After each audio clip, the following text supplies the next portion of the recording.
Coming up next on the Jeff Crilley Show is one of the most glamorous galas in all of Dallas-Fort Worth. It's called Côtes du Coeur. We'll be talking to three of the driving forces behind this year's gala next.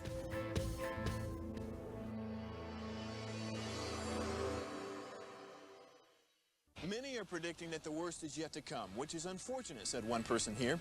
Until now, they've enjoyed the reputation of being the nation's icebox. Watched a burglar in his home this morning by webcam. As a journalist of over 25 years, stories are what make my world turn. Reporting live from the Dallas newsroom tonight, Jeff Crilley, Fox 4 News. But in 2008, I took the jump from my familiar life and started a PR firm from my home. We're talking about anyone with a camcorder like the one I'm using becomes a television network. We started slowly growing the company, and we now have over 100 clients, and we've branched into the world of live digital broadcasting. I now own 8 different TV studios and have a huge team, and the stories that I now get to share are sometimes the most important of my life.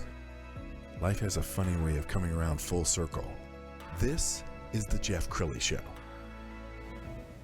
Well, I think DFW is home of all galas. It seems like every single weekend there's another spectacular gala, but one that I'm particularly passionate about is Côtes du Coeur. They've been doing this for decades, and three of the driving forces behind this year's event are in the studio. Chris and Jennifer Clark, they're co-chairs this year, and then we have the great Richard Chamberlain, who is a legendary restaurateur, and all three of them have a personal reason for getting behind this. Let's start with you. So tell us your story. Sure. So I've been on the board of the American Heart Association for 2 years now, but have spent my entire career working in the healthcare industry, and through that have gained just a great appreciation for some of the social determinants of health that can have a negative impact on heart disease. I've also recognized that the American Heart Association does a lot to address those social determinants of health, and so that's my why. That's why I'm participating in the event, to support the American Heart Association and what they do. Absolutely. Jennifer? Yeah, well, heart disease runs in my family. My grandmother passed away from a stroke, and I had a cousin who survived a heart attack at the age of 47. She was a runner and was training for a marathon, and just had that unfortunate thing happen to her. And so I'm happy to support the American Heart Association and how they bring awareness to heart disease in women.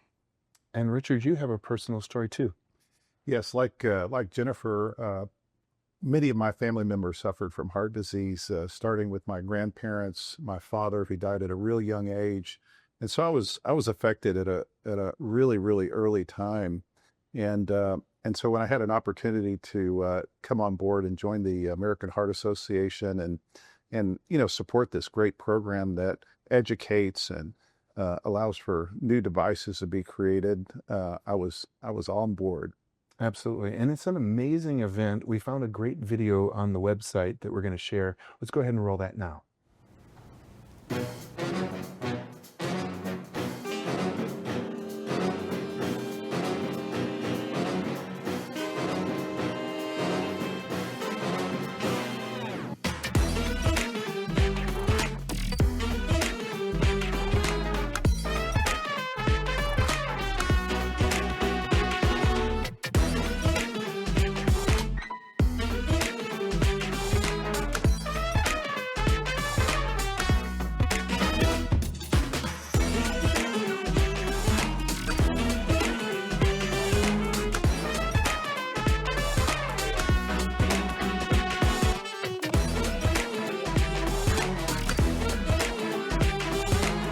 It's things like this that create the research and the backbone and all the support that is necessary so that people like Sean can be with us and 100% today.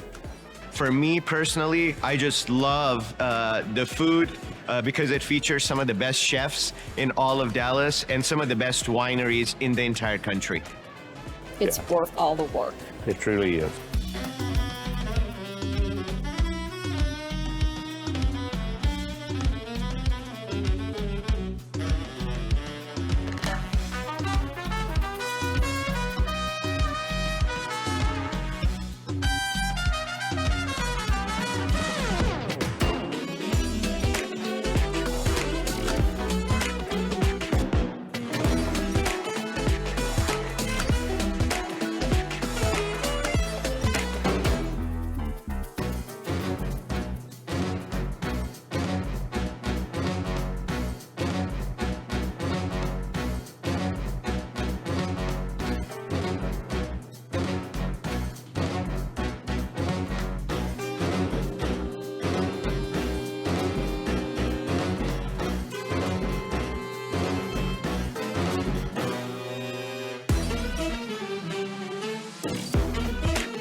It looks like everybody's having fun. I mean, it looks tell like it's it's a great It's a event. great event. That's awesome. As we mentioned, party with a purpose. Where does the money go?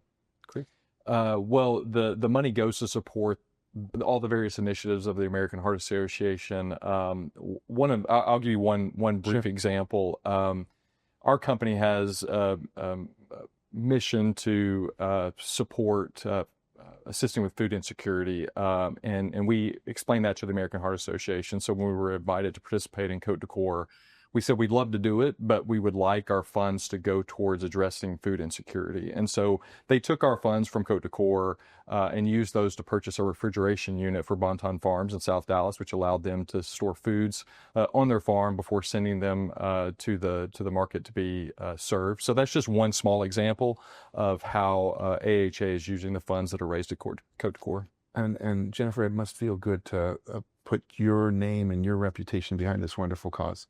It does. I don't think people realize how much the American Heart Association does, and it's just I'm happy to be a part of really bringing awareness out there. And Richard, how many years have you been doing this now? Over 25 years. I lose track, 25 but I was very young. All right. And did they trick you into doing this? You were sharing a story before without naming the venue. Right. Share the story. I will. Yeah. So, many years ago in the late 90s, I was invited as a guest, actually, which I was really excited about. And as I walk in this beautiful hotel ballroom, I see all these incredible wines that are spread out on the tables. The best wines, really from Napa Valley and France. And I'm thinking, this is going to be an amazing event. And as we sit down and we're tasting the wines and enjoying some conversation, the food comes. And it's a really, really dry chicken breast. And the host, who was actually going to be the chair the next year, turned to me and said, "How do you like the chicken?" And I said, "It's really dry. It doesn't go with this wine at all." She goes, "Well, what should we do about it?" Of course, it was a total setup. And so I said, "Well, I'm going to call, 5 or 6 chef friends. We're going to have them come next year, and we're going to prepare some beautiful food that this wine really deserves." All right. Do you think they just overcooked yours? Everybody else was great. I think they overcooked mine more because it was definitely a setup. I'll tell you, one of the things, and I'll just say, one of the treats for Jennifer and I have been to be able to work alongside Chef Chamberlain. He's certainly passionate about this event and is bringing together a number of great chefs from Dallas to support the event and really make it what it is. So that's a big part of the event, and Absolutely. thank you. All right, Richard, we're going to show some video right now. This was shot a couple of years ago, but let's talk about what they can expect when it comes to wine and food. And as we roll this video, you're putting your reputation on the line every time you participate, aren't you? Sure. Yeah. No, I'd love to. No, the chefs really, really go all out. And I'll say that when we say the best chefs in Dallas, these guys are amazing. Everybody from Kent Rathbun to we have John Tezar. We have just amazing chefs that the other important part is that they bring the most incredible food. A lot of events you go to feature, I guess a lot of pork and chicken and things like that. We have lobster, we have scallops, we have prime beef, Wagyu beef, really the best of everything. And as it relates to wines, the wines are incredible. There is no other event in Dallas and maybe in America that has better wines than what we have. They are really, really amazing. Wow. And how did you get all these amazing chefs to come alongside you? I mean, you obviously network very well. Was it a tough ask to ask all these other celebrity chefs? It really wasn't. And I'll say that the chefs are so generous with their time. And when you talk about many of these chefs have their own restaurants, they're really, really busy people, but they know the important cause. And I know that at least 3 of the chefs that are part of our team have been affected by heart disease personally. Kent Rathbun loves me to talk about the fact that, he had a pacemaker put in many, many years ago that has really helped him have a much better quality of life. And we're very, very thankful for those chefs and all they do for us. Wow. And I understand that you can still get tickets. People can still buy tables. Absolutely. The event is April 26th at the Omni downtown. Tickets are still available. Companies can sponsor the event. Would encourage that. There's still tables that are available for sponsorship. So we would encourage folks to reach out and participate. Outstanding. We've only got about a minute left, so let's have some final thoughts. Jennifer, why don't you go next? What would you like to leave the audience with? We would love for you to come and have a fun evening and party afterwards when it's over, and make it a special night out. And we'll give you the final word. Well, I'll say you do not want to miss this event. This event is of its type, is the best in Dallas and maybe America. Picture yourself walking into a room and we have this wine auction. If you love wine and you love to buy wine, hundreds and hundreds of amazing wines from around the world that are available for auction. And while you're perusing these wines, you're drinking delicious cocktails and drinks and wonderful past hors d'oeuvres. But then you enter the ballroom. And in the ballroom, it's different every year, but you might have somebody on a trapeze pouring great French champagne upside down into your glass, or an amazing orchestra playing for you. And as you sit throughout the evening and enjoy the incredible, each chef preparing an amazing course paired with, again, the best wines in the world. And as Jennifer said afterwards, we have a 9-piece band for the after party. So you literally go from this amazing dinner right into the after party, and we dance the night away for the rest of the night. And what Richard didn't tell you is he's going to be on the trapeze this year. So I don't want to miss that. Listen, thank you all for coming on the show and putting your hard work behind this amazing nonprofit. We're going to end with the website so you can get your tickets and buy your table. It's DallasWineAuction.com.